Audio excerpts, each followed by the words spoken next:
Hey everyone, good afternoon. It is Friday and it's afternoon. I was going to do this in the morning. My mother-in-law is in town visiting and I don't get to see her nearly enough. She's from out of state, so I decided it was important to visit with her. And so now I have some time to do this. Recapping super quick, we did chapter one last time, and that was the Law of Divine Oneness, where Manhurty talks about how everything is connected, everything energetically. And everything we say, we do, we think, it does put a vibration out there to other people and things. And so I really thought about that chapter this past week, and I think I've handled things better in a couple of different situations.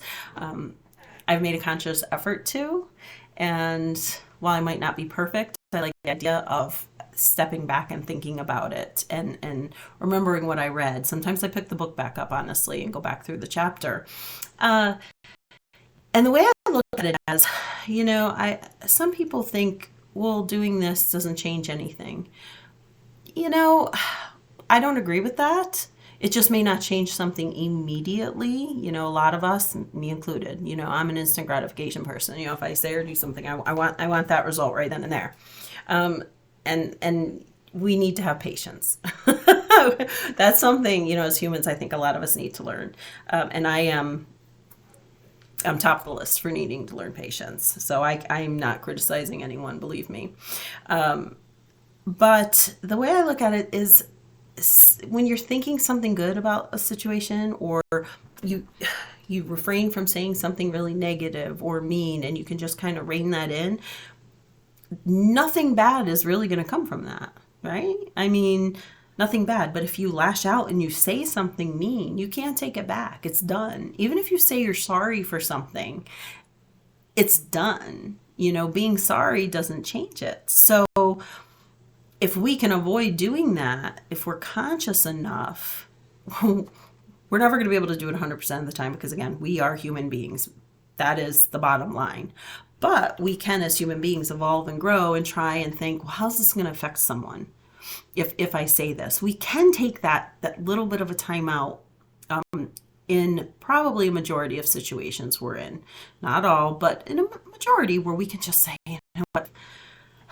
Take a couple deep breaths and think about, do I need to say this, or is this going to benefit anyone, or is it just me venting and getting it off my chest, and then at the end I feel guilty, or I can't take it back, I've hurt someone's feelings. So that's where this particular book, it really, really, it helps me a lot.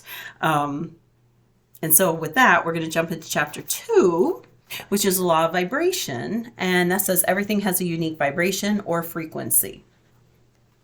So every creature, every inanimate object, every thought, feeling, and desire has its own vibration. Science has proven this in the physical world. The frequency of solids is lower than that of liquids and gases. Similarly, the colors we see are only different frequencies of light. Red has the lowest frequency and violet has the highest frequency. The same concept applies to thoughts and feelings. Emotional vibrations such as love, joy, and gratitude have higher frequency than pain, despair, and anger. Have you ever heard, well, it says good vibes only. Have you ever heard someone say, I have a strange feeling, or I have a good feeling about it? This is the law of vibration at work. Since we ourselves are vibrational creatures, we can intuitively feel the vibrations of other people and situations. Traditionally, we have not been taught to use our intuition. But if we listen carefully, we already have a lot of knowledge inside. The trick is to learn to use this intuition and to listen to it. And a lot of times I don't do that. And then I look and think, oh, I knew my feeling was off on that. I've gotten really good at doing this with people, as far as I will say, I don't know how to get a good vibe from that person. I've been wrong a few times, I'm sure, but overwhelmingly, I've been right. If I don't have what I call a good vibe, I know to step back and distance myself. And this has literally nothing to do with how someone is dressed, or their race, or anything. It's how someone comes at me, and when they're talking to me, I can feel it. There have been people that I have literally had to step back from. That's how strong it is. And I will physically take a step back because I have to get out of that vibration. I don't know how else to explain it. And some people might think I'm completely crazy. But I have learned to trust that in a sense. So, but we were never taught to do that when we were younger. We were just never taught to do those things. Okay. If you find the secrets of the universe, think in terms of energy, frequency, and vibration. And that was by Nikola Tesla.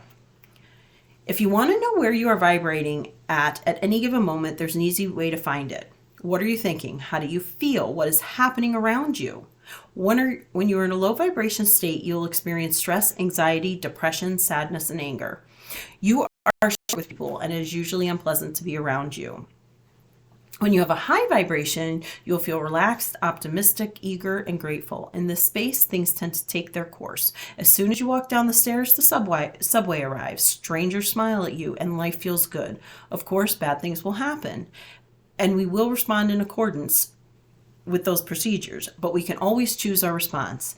It is understandable to yell at a person who cut you off, but it is a low vibration response. Taking a deep breath, choosing a different reaction, and then letting go is a higher vibration choice.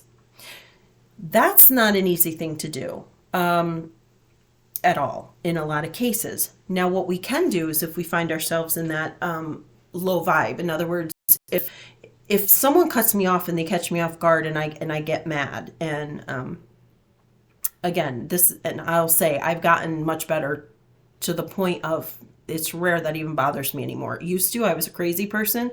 Now I'm kind of like, you know what? I go out of the house. I'm like, well, somebody's probably going to cut me off and that's going to be okay. They're in their own world. But if you find yourself in that, and this is what I try to do, I try not to stay there that long. So if I do get mad, I'm not going to stay mad for an hour. And then by the time I get to the store, I'm not going to still be stewing on the guy that cut me off. I just kind of rein myself in, and I'm like, is it really that big a deal, Patty? He cut you off. He probably didn't even, he didn't see you.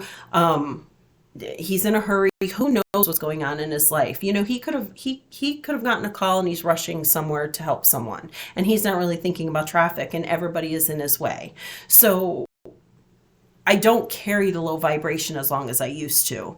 And right now, that's as good as it's going to get for me. Someday, maybe I'll be to the point where I don't hit those low vibrations, but I'll hit them less and less. I know as I get older because I'm aware of it, and I notice that when I am in a high vibration, things do go better. And if you're in a bad space and you're feeling sorry for yourself, and what else can go wrong? Something's going to go wrong, right? Because we're going to get what we're asking for. And even though bad things can still happen, like this paragraph said, even when things are going really well, bad things can happen, but you handle them differently if you're in that higher vibration. You handle them, you move through them a little quicker, depending on the situation, and you can usually get back to the higher vibration where things are kind of moving along. They're more like speed bumps if you stay in a high vibration, instead of if you're in a low vibration and that same thing happens to you, that's going to feel like a mountain, not a speed bump, right? But if you're in a high vibration and something happens, it's just a little speed bump and you keep going. When you think about even your perspective on a day, if you're in a great mood, okay, you're in a high vibration, and I don't know, something goes crazy with work, you're like, oh my God, work's driving me crazy, but you know what? I've got a great job. Bottom line, I have a paycheck. I'm supporting my family. Everything's good. If you wake up and you're in a low vibration that day, and you decide, I'm in a terrible mood, I didn't sleep well, that same exact thing happens at your job, same thing, you would have a completely different response. You would say, I hate my job. This always happens. I don't know why I'm at this job. It doesn't pay anything. So again, it's about perspective. When you're in a high vibration, you're just going to look at things a lot differently than if you're in that low vibration. So if we can get ourselves in the high vibration as much as possible, it just helps us handle day-to-day stuff better and easier. It's never going to be perfect, we wouldn't be here if everything was going to go our way, right? So, but it can help you move on and learn something and then go to the next thing. Okay. So advice. Pay attention to your intuitive vibrations in this situation and pay attention to the vibrations you generate through thoughts and actions. According to the law of vibration, every particle in the universe is constantly in motion and constantly carrying energy. This applies to huge parts of the universe, such as the planets and the stars. However, it applies to the chair under you or the table where your computer is sitting. In addition, everything has its specific energy frequency. High energy particles naturally coordinate with other high energy particles, as do low energy particles. If your goal is to live a more productive and fulfilling life, consider how you should increase your energy frequency. At the micro level, everything is in constant motion, vibrating at a specific frequency. This applies not only to objects, but also to personal frequencies. This law says that our vibration frequency can provide information for our life experience. For example, you may receive money, but you may not be able to hold onto it because in vibration, you may be operating a little. If you feel the need to increase the frequency, there are many good exercises. This includes yoga, sound bath, and chakra work. Everything in the universe has a frequency and a vibration. Nothing will stop because everything is always pushed or pulled towards something. In addition, like vibration elements attract each other. So to use this rule to attract your desires, you must match your vibration with the vibration of what you want. And that's the end of chapter 2 right now. And it does go, if you pay attention to how things go, again, if you pay attention to the days where everything just seems to go wrong and you like, this went wrong, now this is going to go, and you stay in that vibration, that lower place, more things come at you that match that exact vibration, or they at least feel like they're bigger. But if you can just somehow take 10 minutes and clear your mind, just break that momentum of that thought you're in. It doesn't mean it's going to fix it. It doesn't mean it's going to change it 100%. But, and I've mentioned this, I think, in other videos, and Abraham Hicks, talked about this, where, if you can get your thoughts, you can stop that momentum in the negative direction. If you start with a car at the top of the hill and you stand right in front of that car and that car starts down the hill, you have a pretty good chance of stopping that car. But if you are at the bottom of that hill and that car starts down the hill, meaning, let's say these are your negative thoughts, that car is going to mow you over. You are not going to be able to stop that very easily, if at all. So the idea is to, when we're in that low vibration, try and get in front of that car right away and say, okay, what can I do to break the momentum of this? What can I think of? Even if it's not something super positive, don't just try not to think of something negative. Ground yourself. Look around and say, oh, look at that book. I haven't read that book yet. I wonder what that book is about. Even if it's something as basic as that, and looking around at what you have to just slow that momentum down. But our positive thoughts really work the same way, though. So when you're in that higher vibration and you have those positive thoughts, if you can keep those going and you can keep up that momentum, that helps with the things. They keep going in that direction for the most part, with these little hiccups that go along. And that's how I try to think of it a lot of times, is that I always go back to the Abraham Hicks example. It stuck with me, through the years of, it just made sense to me, try to stop that before the momentum gets going, trying it in front of that car at the top of the hill. And I have actually done that, where I will just look around the room and look at something. And like I said, I look at my books and be like, oh, I haven't read that book. Oh, I wonder what's in it. I wonder if I'll get to that book. I think I'm going to try to read that book. But whatever it is, it's taking me out of the woe is me, nothing's going right, hate this. So I may not be thinking super positive thoughts, but I'm not thinking negative thoughts in that case. And I hope that makes sense to you. And if any of you like that, or you can apply it, or you have applied it and it's worked for you, please, feel free to share.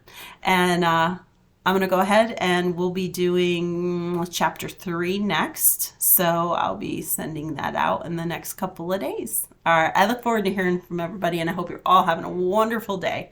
All right. Bye.